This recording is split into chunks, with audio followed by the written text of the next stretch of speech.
This is not Jaden. I'm curious to what you guys think of the show The Studio, and maybe some of you guys' story being in a similar space. Okay.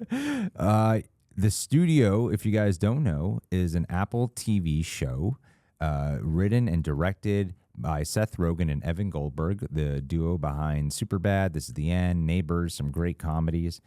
And Seth Rogen stars in it. He plays a head of studio named Matt, taking over Continental Studios. And a big part of the appeal that you do with this character is he loves cinema, and he feels like now he is contributing to being a destroyer of cinema, this constant tug and pull of like what's a green light and not. And a lot of people, Seth Rogen has said it's very much inspired by like the Larry Sanders Show. So then you think of like other shows that Larry Sanders inspired. Like it's to me, it's a blend of Curb Your Enthusiasm meets Birdman.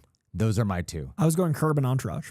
That's what I've been calling see it. Some of the Entourage is a lot more like hangout though. Oh, yeah, that's the Curb element. Like Curb is like a slice of life in a weird setting, and then the hang is when they're off set. Like that to me is the Entourage element, and obviously the Hollywood stuff. Well, I think this show has an unusual intensity to it.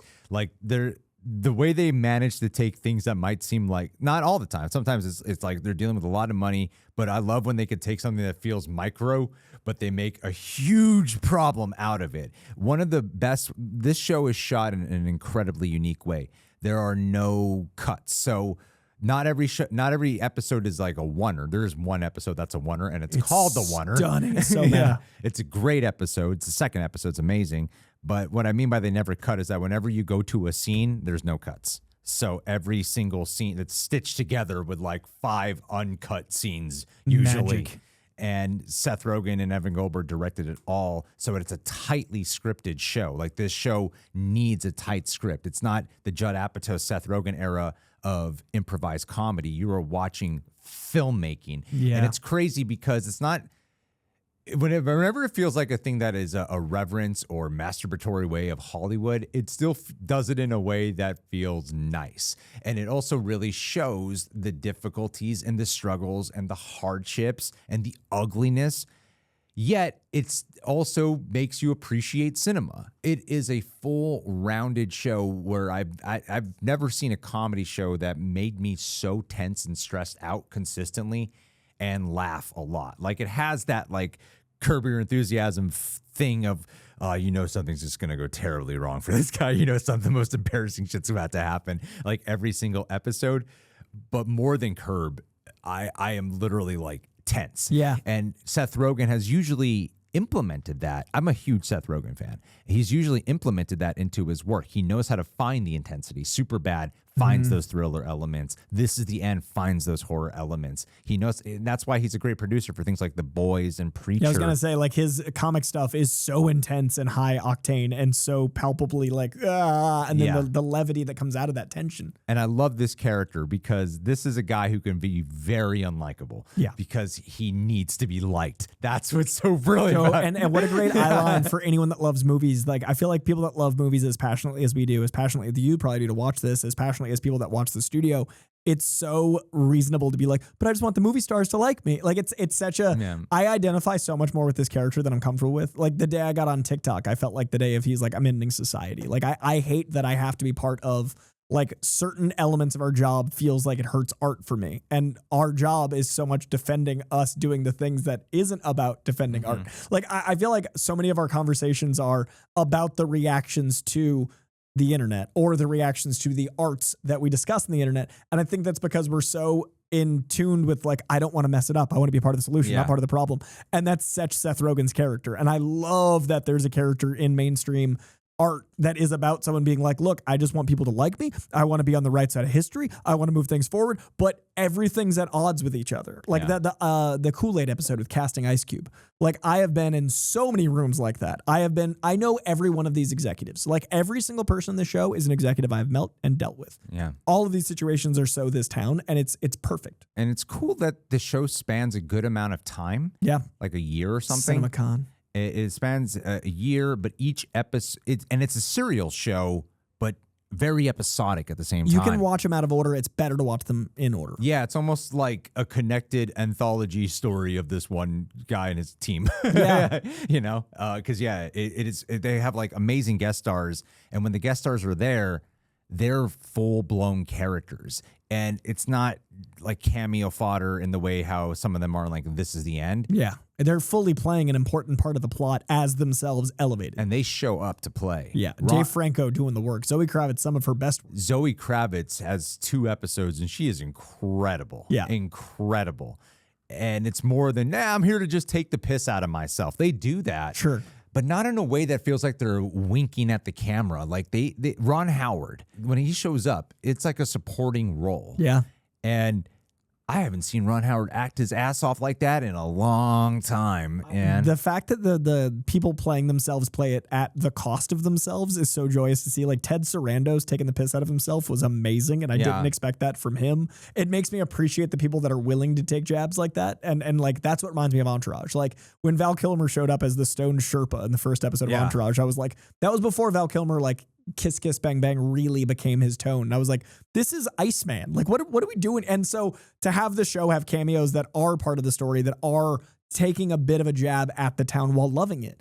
It's so hard to balance sardonic humor and a love letter. And this show feels like it's a love letter to Hollywood while being very aware that we take ourselves way too seriously. Yeah, and I think that Seth Rogen really embodies the cinephile of today, of the kind of guy who keeps wanting to go back to like old Hollywood in a way. We can't call him Marty anymore after they shut down the movie. That scene to me was the moment I was like, I love this character. When he ruins Martin Scorsese's passion project final film, goes home and watches Goodfellas, and then Sal calls him Marty. He's like, no, it's Mr. Scorsese now. That summarizes the whole character to me, and I love it. Yeah. I don't want to spoil the show for anyone. I want to encourage people to watch this show. I want to thank Sal Sapperstein. You'll see why. Yeah. Thank you, Sal Sapperstein. The way they construct everything is easily Seth Rogen's best role. I agree. He is not playing himself. It's like he has everything you love about Seth Rogen. He's funny. He's got the dry wit. It's all there, but it's not in the usual way. You believe him as the suit. You believe him as the guy who's running this studio, and you also believe him as this human being who's in a position that's way over his head. So you kind of do root for him, even in his most like sometimes he's very unlikable. Oh yeah, the doctor episode. I feel. Does Anya watch with you? Yeah. She loves it. She does? Okay, yeah. I want to show. Olivia generally doesn't like Seth Rogen's work. Okay. But I kind of want to show it to her because I think this might be a gateway in. Because like Anya loves Seth Rogen, but there are types of humor that are similar to Seth Rogen she doesn't like. So I was worried when the show started, I'd be like, but I love it. Like I love it so much I was protective of it. So I was so glad this was the right type of comedy for her. Catherine O'Hara, who's also in The Last of Us right now. She's amazing in the show. Yeah. Ike Barinholtz. Dude, we didn't see him Sapperstein. for a while, and I'm so glad he's back. Like he was everywhere for a bit, and then there was like 3 years I was like, where's this guy? And now he's... I believe the first one they worked on together was Neighbors. Yeah. Hilarious. Nick Stoller directed that. Nick Stoller's in this, and he's great. Nick Stoller directed Neighbors? Yeah. I thought it was I thought that was Rogen and Goldberg. John, check the tapes. I'm 90% sure it's Nick Stoller. I'd put money on it if I was a gambling man. Nick Stoller usually directs the rom-coms. Survey says Nick Stoller. Yes, he did. Yeah, dude. But Seth Rogen and Evan Goldberg wrote it.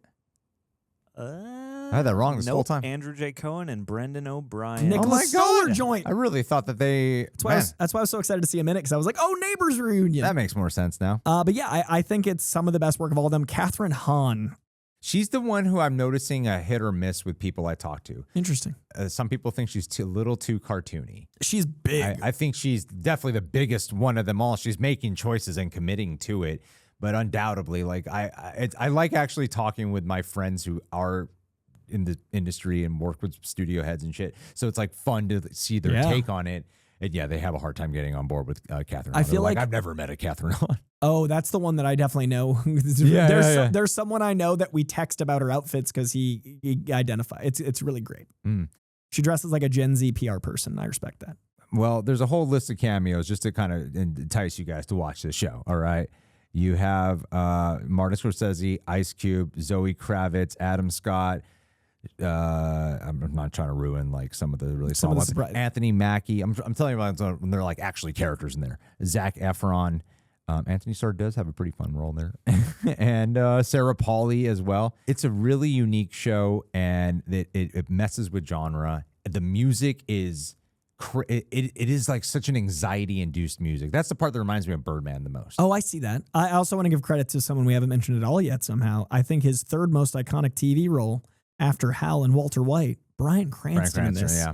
Good God, is Bryan Cranston amazing in this show. Yeah, it shows us why he can do comedy, man. Yeah, he's a genius. It's so funny. Like, I don't know, the show, it's everything I wanted to have it be. Shameless name drop of the week.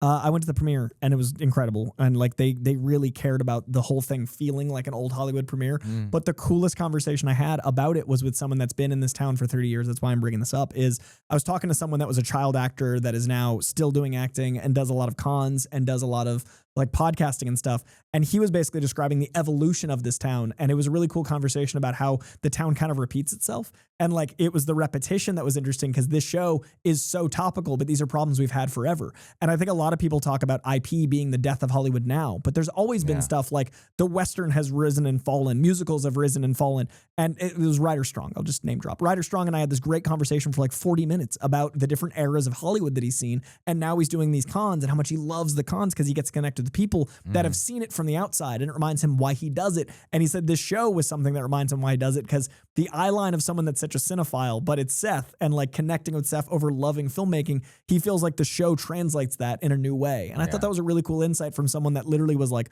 born into this. And it was really funny. I also briefly got to talk to Seth Rogen about comics. I had to. And I basically thanked him for greenlighting all the projects no one else would. And he was like, it's actually funny because it's been the easier stuff to get greenlit because they're the unknowns, but then I can put all my passion into it. And I really want the people like you that read it and loved it to feel seen, but also to make sure that people discover it. And we had this long talk about IP adaptation, the balance of Hollywood versus like the musts and the necessities and the core elements. But then I asked him like how he was able to get this edited so fast. Like, how do you do a show that's so topical, film it like that, have all that buttoned up, that is so scripted. And he's like, it's the predictability of Hollywood. The problem is there's all these cycles. The reason Hollywood falls apart is all the things I'm doing. We've been done with this show. And I was like, that's crazy that he's able to like map out 4D chess, have the show filmed and everything else. He's like, this is going to be a problem next year and have that ready. So like two very cool, insightful conversations.